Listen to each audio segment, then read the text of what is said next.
We were hunters and foragers. The frontier was everywhere. We were bounded only by the earth and the ocean and the sky. The open road still softly calls.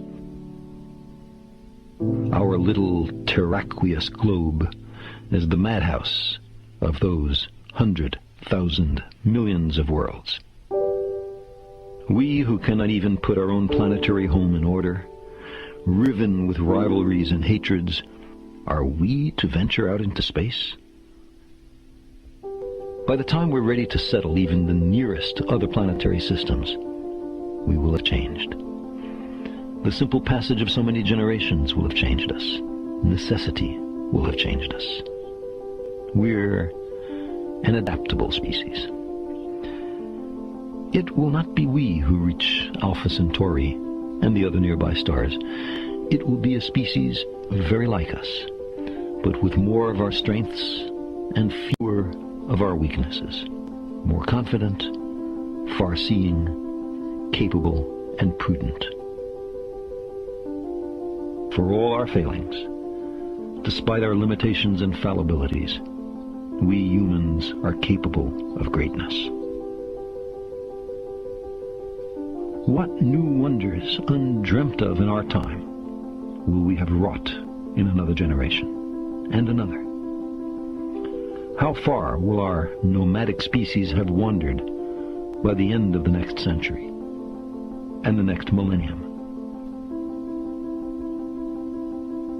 Our remote descendants, safely arrayed on many worlds through the solar system and beyond, will be unified by their common heritage, by their regard for their home planet, and by the knowledge that whatever other life may be, the only humans in all the universe come from Earth. They will gaze up and strain to find the blue dot in their skies. They will marvel at how vulnerable the repository of all our potential once was, how perilous our infancy, how humble our beginnings, how many rivers we had to cross before we found our way.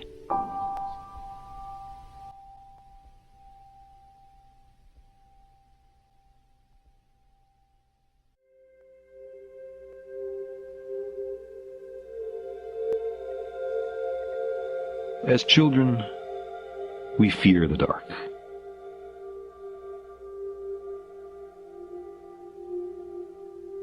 The unknown troubles us.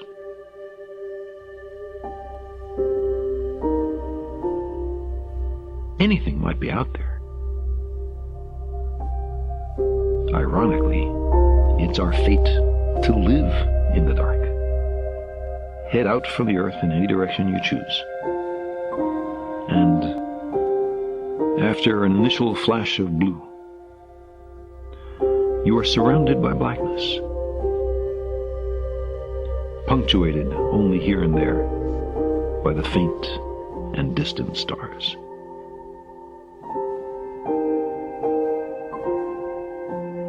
Even after we're grown, the darkness retains its power to frighten us. And so there are those who say we should not inquire too closely into who else might be living in that darkness. Better not to know, they say. There are 400 billion stars in the Milky Way galaxy. Of this immense multitude, could it be that our humdrum sun is the only one with an inhabited planet? Maybe. Maybe the origin of life or intelligence is exceedingly improbable. Or maybe civilizations arise all the time, but wipe themselves out as soon as they are able. Or, here and there, peppered across space. Maybe there are worlds something like our own, on which other beings gaze up and wonder as we do about who else lives in the dark.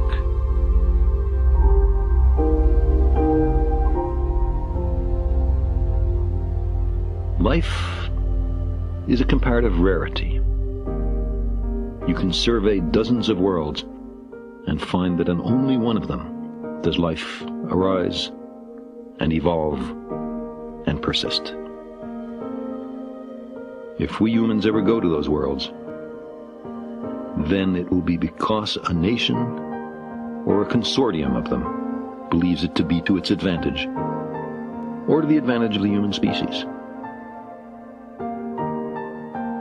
In our time, we've crossed the solar system and sent 4 ships to the stars. But we continue to search for inhabitants. Life looks for life.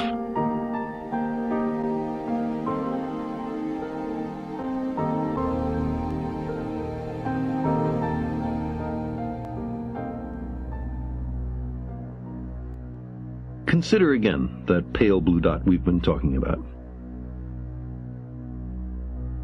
Imagine that you take a good long look at it. Imagine you're staring at the dot for any length of time. And then try to convince yourself that God created the whole universe for one of the 10 million or so species of life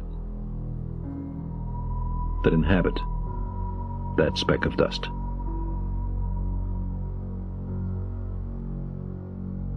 Now take it a step further.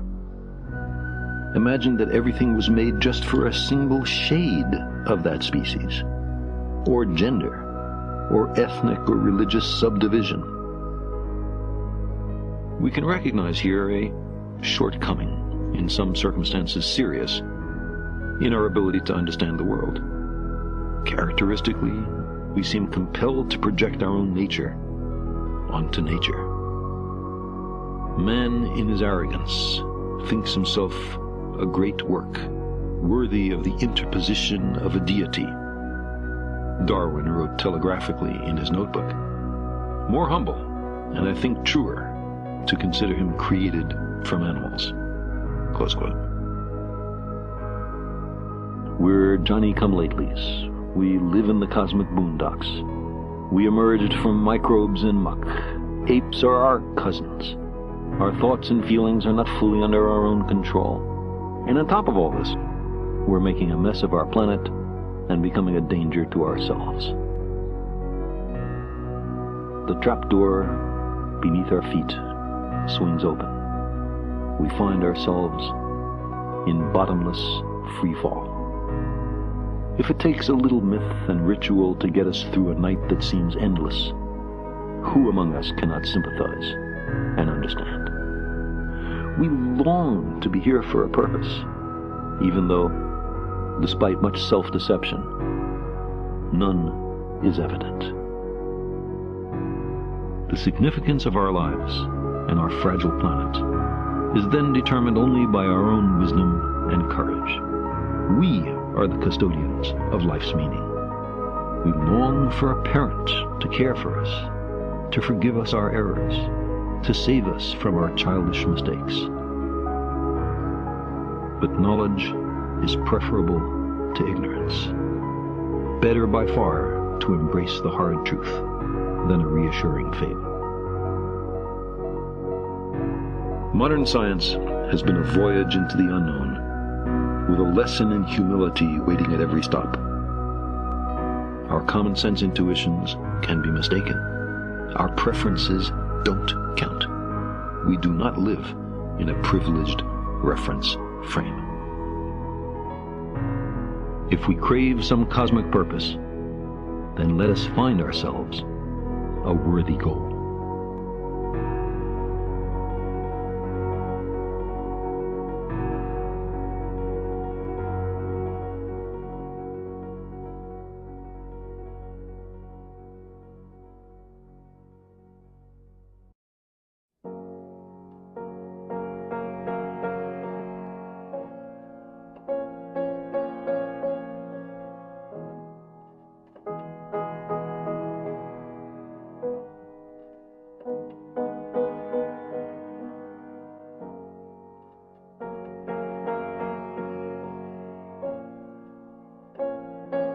It's easy to imagine skeins of historical causality. There were many possible historical paths. Our ancestors walked from East Africa to Novaya Zemlya and Ayers Rock and Patagonia. They hunted elephants with stone spear points. They walked the moon a decade after entering space. It is beyond our powers to predict the future. Catastrophic events have a way of sneaking up on us, of catching us unaware. Your own life, or your band's, or even your species might be owed to a restless few, drawn by a craving they can hardly articulate or understand, to undiscovered lands and new worlds. Each victory is only a prelude to another, and no boundaries can be set to rational hope.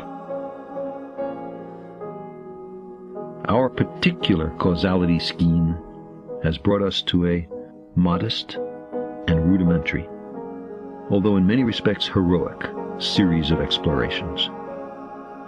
But it is far inferior to what might have been, and what may one day be.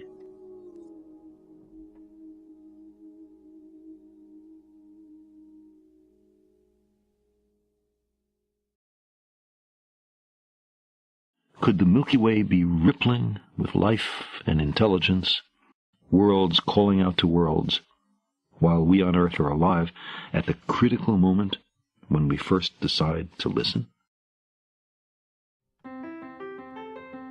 Our species has discovered a way to communicate through the dark, to transcend immense distances.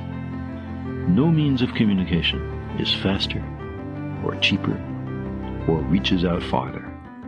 It's called radio. We are now on an unprecedented scale, listening for radio signals from possible other civilizations in the depths of space. This quest is called the Search for Extraterrestrial Intelligence, SETI, pronounced SETI. Let me describe how far we've come. The first SETI program was carried out by Frank Drake. His great achievement was to show that modern technology is fully able to listen for signals from hypothetical civilizations on the planets of other stars. Meanwhile, the technology for detection has been getting cheaper, the sensitivity keeps improving, the scientific respectability of SETI has continued to grow, but our fear of the dark rebels. The idea of alien beings troubles us. We conjure up objections. It's too expensive, some of us say. But in its fullest modern technological expression, it costs less than one attack helicopter a year. We'll never understand what they're saying, some of us say.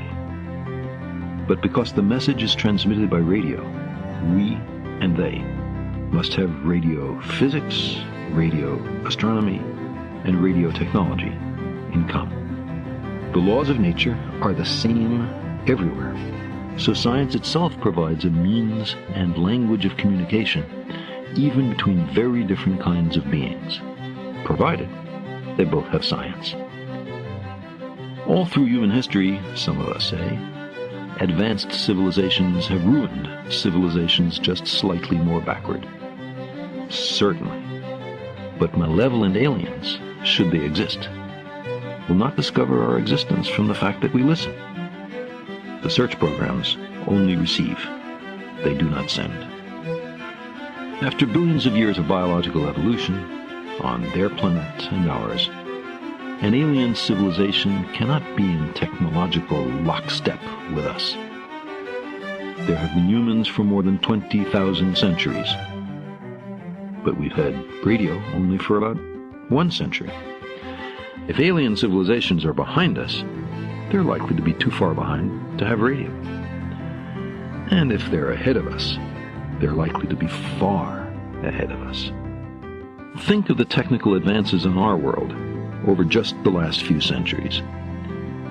What is for us technologically difficult or impossible, what might seem to us like magic, might for them be trivially easy. We could communicate today across much of the galaxy. They should be able to do much better, if they exist.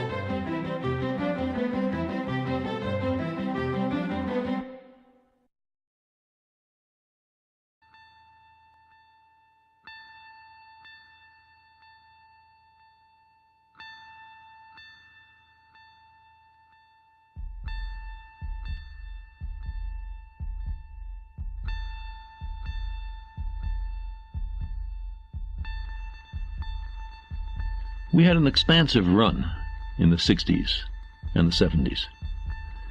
You might have thought, as I did then, that our species would be on Mars before the century was over. But instead, we've pulled inward. Robots aside, we've backed off from the planets and the stars. I keep asking myself, is it a failure of nerve or a sign of maturity? Maybe it's the most we could reasonably have expected. In a way, it's amazing that it was possible at all. We sent 12 humans on week-long excursions to the moon, missions that returned a wealth of data, but nothing of short-term, everyday, bread on the table, practical value, or at least not much. They lifted the human spirit, though. They enlightened us about our place in the universe. A highly visible program affecting our view of ourselves might clarify the fragility of our planetary environment and the common peril and responsibility of all the nations and peoples of Earth. There's something more. Spaceflight speaks to something deep inside us. Many of us, if not all. A scientific colleague tells me about a recent trip to the New Guinea highlands, where she visited a Stone Age culture hardly contacted by Western civilization. They were ignorant of wristwatches, soft drinks, frozen food. But they knew about Apollo 11. They knew that humans had walked on the moon. They knew the names of Armstrong and Aldrin and the Collins. They wanted to know who was visiting the moon these days. Projects that are future-oriented, that, despite their political difficulties, can be completed only in some distant decade, are continuing reminders that there will be a future. Winning a foothold on other worlds whispers in our ears that we're more than Picts, or Serbs, or Tongans. We're humans. In the meantime, people everywhere hunger to understand. The idea that we've now understood something never grasped by anybody who ever lived before. That exhilaration, especially intense for the scientists involved, but perceptible to nearly everybody, propagates through the society, bounces off walls, and comes back at us. It encourages us to address problems in other fields that have also never been solved. It increases the general sense of optimism in the society. It gives currency to critical thinking of the sort urgently needed if we're going to solve hitherto intractable social issues. It helps stimulate a new generation of scientists. The more science in the media, especially if methods are described as well as conclusions and implications, the healthier, I believe, the society is. There's plenty of housework to be done down here on Earth, and our commitment to it must be steadfast. But we're the kind of species that needs a frontier for fundamental biological reasons. Every time humanity stretches itself, it receives a jolt of productive vitality that can carry it for centuries. Yuri Romanenko, on returning to Earth after what was then the longest spaceflight in history, said, quote, "The cosmos is a magnet. Once you've been there, all you can think of is how to get back.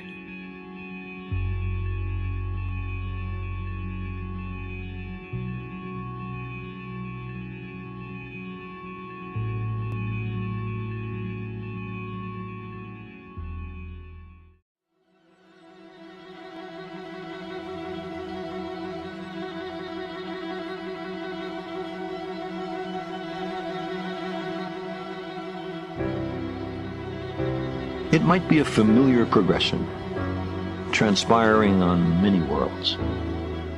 A planet newly formed placidly revolves around its star.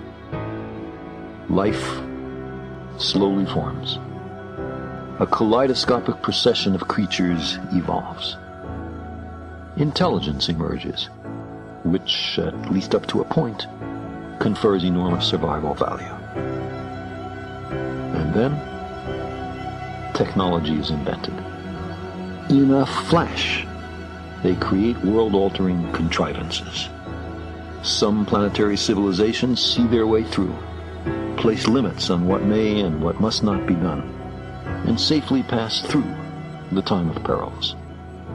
Others, not so lucky or so prudent, perish. This is one reason that in the long astronomical perspective, there is something truly epical about now. This is the first moment in the history of our planet when any species, by its own voluntary actions, has become a danger to itself, as well as to vast numbers of others. We humans have already precipitated extinctions of species on a scale unprecedented since the end of the Cretaceous period. But only in the last decade has the magnitude of these extinctions become clear, and the possibility raised that in our ignorance of the interrelations of life on Earth, we may be endangering our own future. Of course, we must keep our planet habitable, not on a leisurely timescale of centuries or millennia, but urgently on a timescale of decades or even years. This will involve changes in government, in industry, in ethics, in economics, and in religion. We've never done such a thing before, certainly not on a global scale. It may well be too difficult for us. Dangerous technologies may be too widespread. Corruption may be too pervasive. There may be too many quarreling ethnic groups, nation-states, and ideologies for the right kind of global change to be instituted. However, we humans also have a history of making long-lasting social change that nearly everyone thought was impossible. We have often, despite our diversity, despite endemic hatreds, pulled together to face a common enemy. Our leverage on the future is high just now. We seem these days much more willing to recognize the perils before us than we were even a decade ago. The newly recognized dangers threaten all of us equally. No one can say how it will turn out down here. But this is also, we may note, the first time that a species has become able to journey to the planets and the stars. Sailors on a becalmed sea, we sense the stirring of a breeze.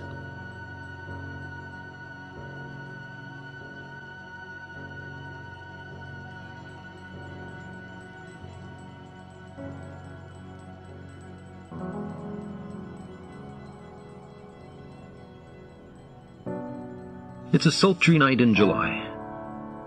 You've fallen asleep in the armchair. Abruptly, you startle awake, disoriented. The television set is on, but not the sound. You strain to understand what you're seeing. Two ghostly white figures in coveralls and helmets are softly dancing. They make strange little skipping motions, which propel them upward amid barely perceptible clouds of dust. But something's wrong. They take too long to come down. encumbered as they are, they seem to be flying. A little. You rub your eyes, but the dreamlike tableau persists. Of all the events surrounding Apollo 11's landing on the moon on July 20th, 1969, my most vivid recollection is its unreal quality. Neil Armstrong and Buzz Aldrin shuffled along the gray, dusty lunar surface, the Earth looming large in their sky, while Michael Collins, now the moon's own moon, orbited above them in lonely vigil.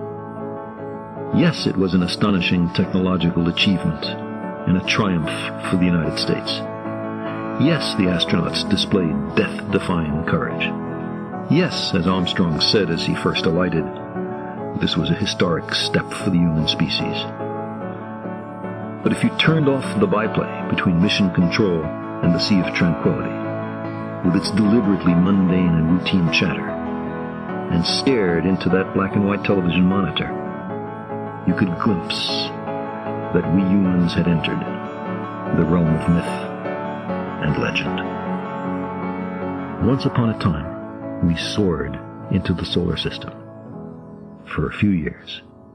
Then we hurried back. Why? What happened? What was Apollo really about? Apollo conveyed a confidence, energy, and breadth of vision that did capture the imagination of the world. It inspired an optimism about technology, an enthusiasm for the future.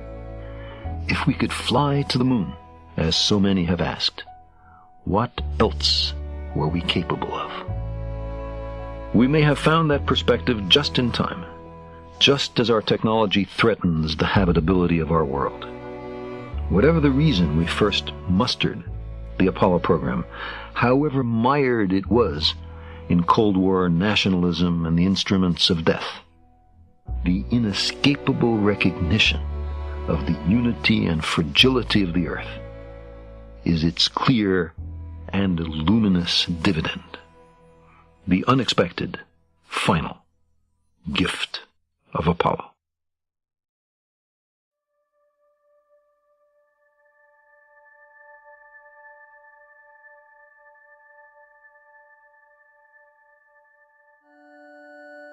There are places in and around our great cities where the natural world has all but disappeared.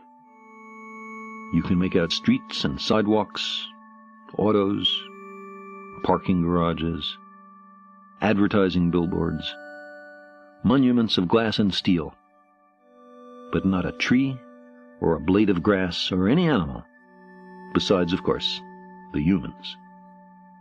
There are lots of humans.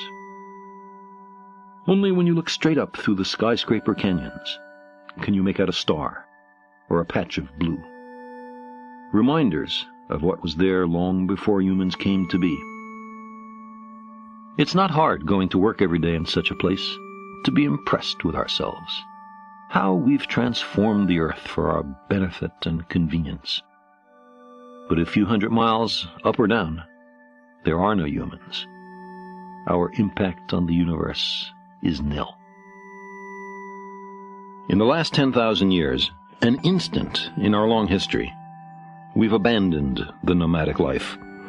We've domesticated the plants and animals. Why chase the food when you can make it come to you? For all its material advantages, the sedentary life has left us edgy, unfulfilled. Even after 400 generations in villages and cities, we haven't forgotten. There are now people on every continent and the remotest islands, from pole to pole, from Mount Everest to the Dead Sea, on the ocean bottoms, and even, occasionally, in residence 200 miles up. Humans, like the gods of old, living in the sky. These days, there seems to be nowhere left to explore. Victims of their very success, the explorers now pretty much stay home. Maybe it's a little early. Maybe the time is not quite yet. But those other worlds, promising untold opportunities, beckon. Just now, there are a great many matters that are pressing in on us, that compete for the money it takes to send people to other worlds. Should we solve those problems first, or are they a reason for going? Our planet and our solar system are surrounded by a new world ocean, the depths of space. It is no more impassable than the last.